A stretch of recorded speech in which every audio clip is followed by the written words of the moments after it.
আজ আমি আপনাদের সামনে চলে এসেছি তারুণ্যর বৈশাখ সংখ্যাটি নিয়ে, যেটি ৩৯তম বর্ষ আর ১৫৩তম সংখ্যা।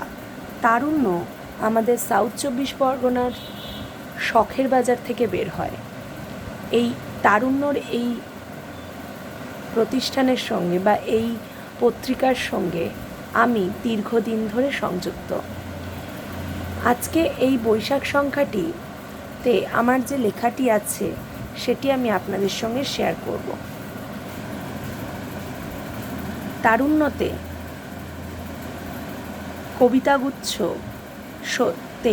কবিতাগুচ্ছ 2তে আমার একটি লেখা আছে, যেটা আমি আপনাদেরকে জানাবো।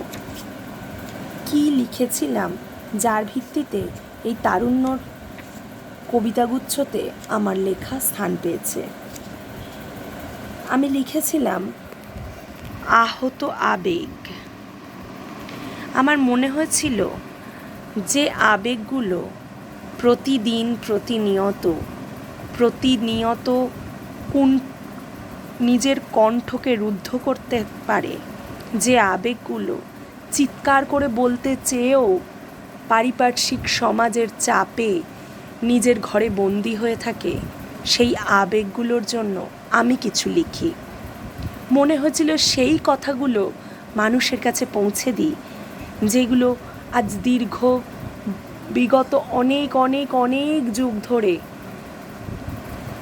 দুটো দরজার অন্ধকারে, দুটো জানলার আড়ালে গুমড়ে কেঁদে চলেছে।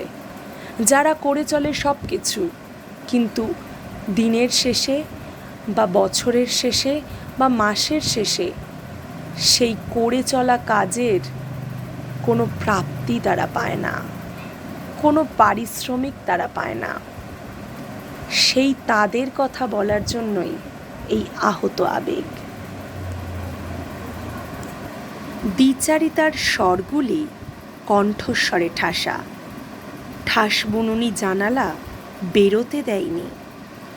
আহামরি আকাশে কুসুমের পরিকল্পনা শত যোজন দূরে করেছে আত্মার স্ফূর্তি সম্পর্কের তরুলতাকে।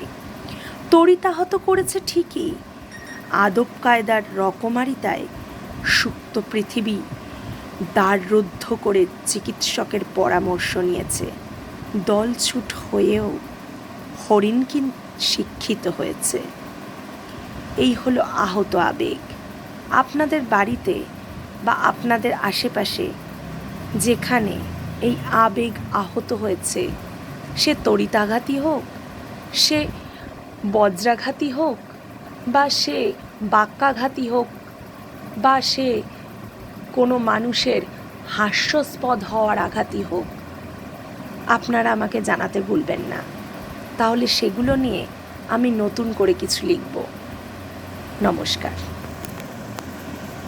আজকে তারুণ্যর বৈশাখ সংখ্যার আহত আবেগ।